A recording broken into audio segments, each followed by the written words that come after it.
Chapter 6 Scary Stories.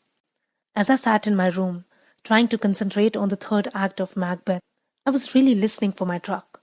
I would have thought, even over the pounding rain, I could have heard the engines roar, but when I went to peek out the curtain, again, it was suddenly there.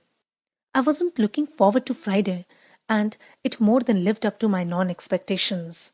Of course, there were the fainting comments. Jessica especially seemed to get a kick out of that story. Luckily, Mike had kept his mouth shut, and no one seemed to know about Edward's involvement. She did have a lot of questions about lunch, though. "So, what did Edward Cullen want yesterday?"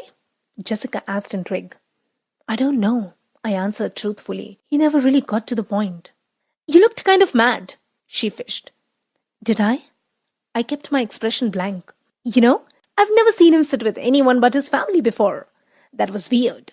"Weird," I agreed. She seemed annoyed. She flipped her dark curls impatiently. I guessed she had been hoping to hear something that would make a good story for her to pass on. The worst part about Friday was that, even though I knew he wasn't going to be there, I still hoped.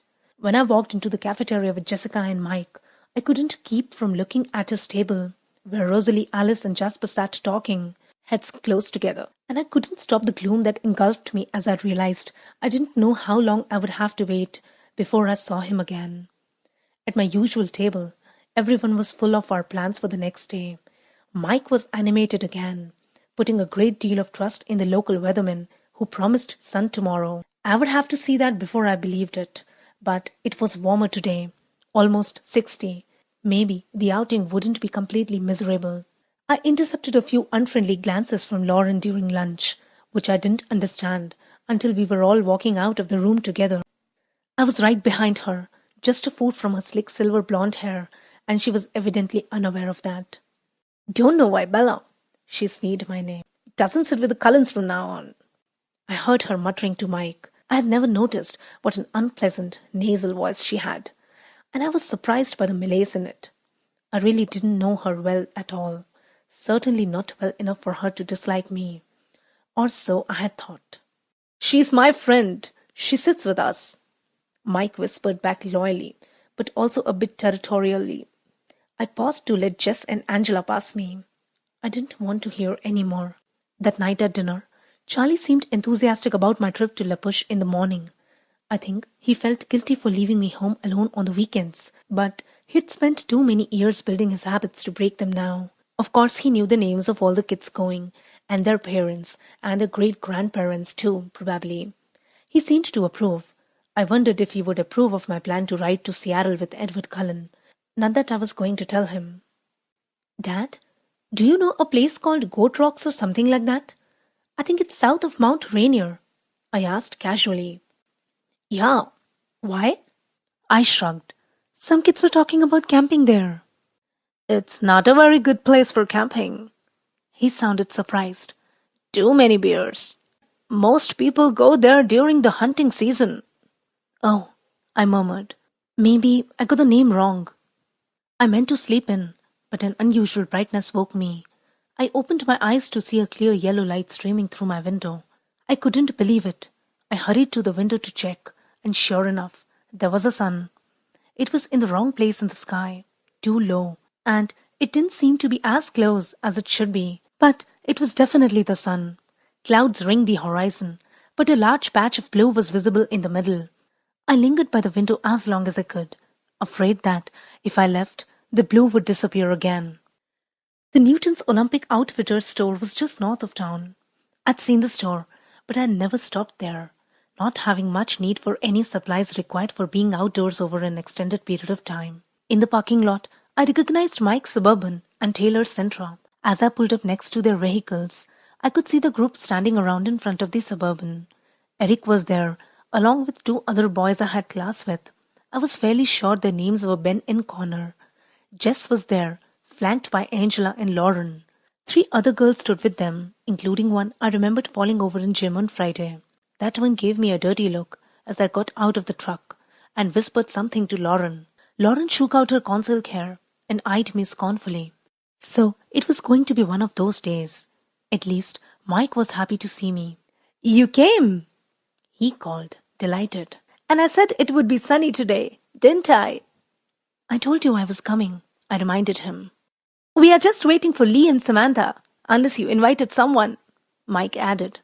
Nope, I lied lightly, hoping I wouldn't get caught in the lie, but also wishing that a miracle would occur and Edward would appear.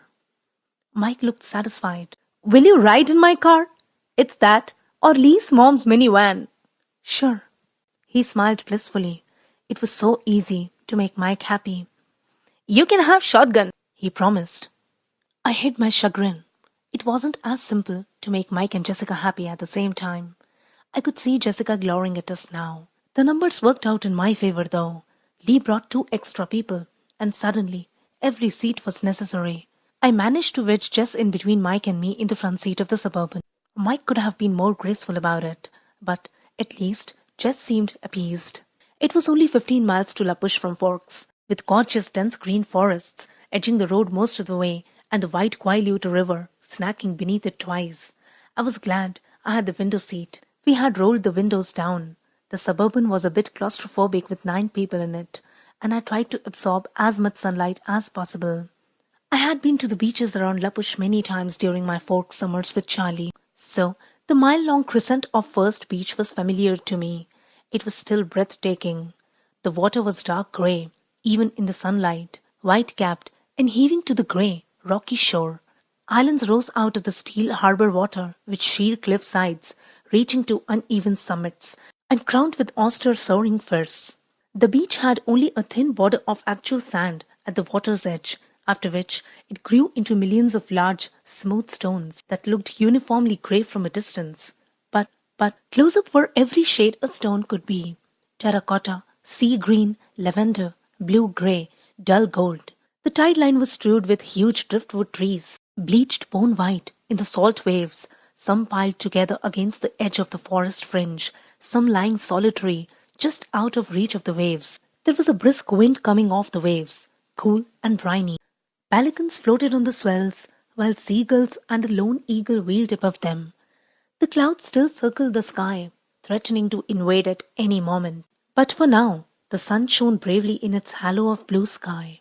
We picked our way down to the beach, Mike leading the way to a ring of driftwood logs that had obviously been used for parties like ours before. There was a fire circle already in place, filled with black ashes.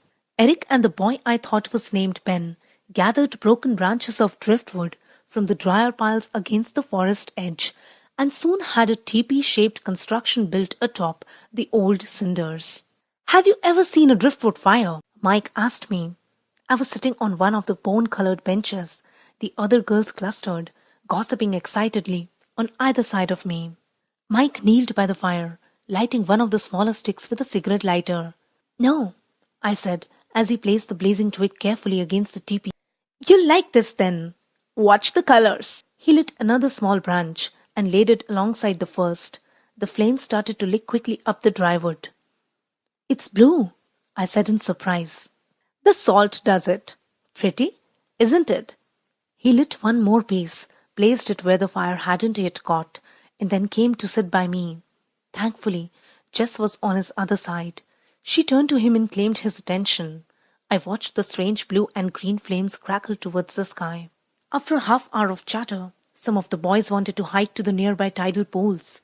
It was a dilemma. On the one hand, I loved the tide pools.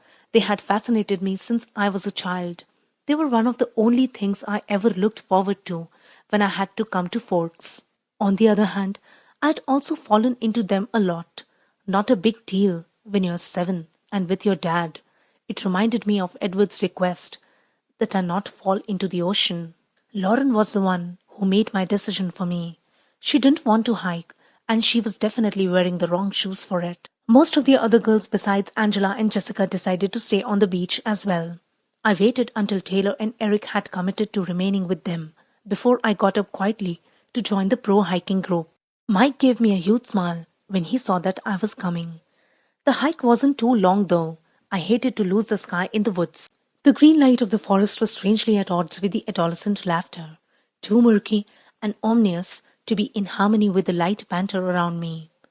I had to watch each step I took very carefully, avoiding roots below and branches above, and I soon fell behind.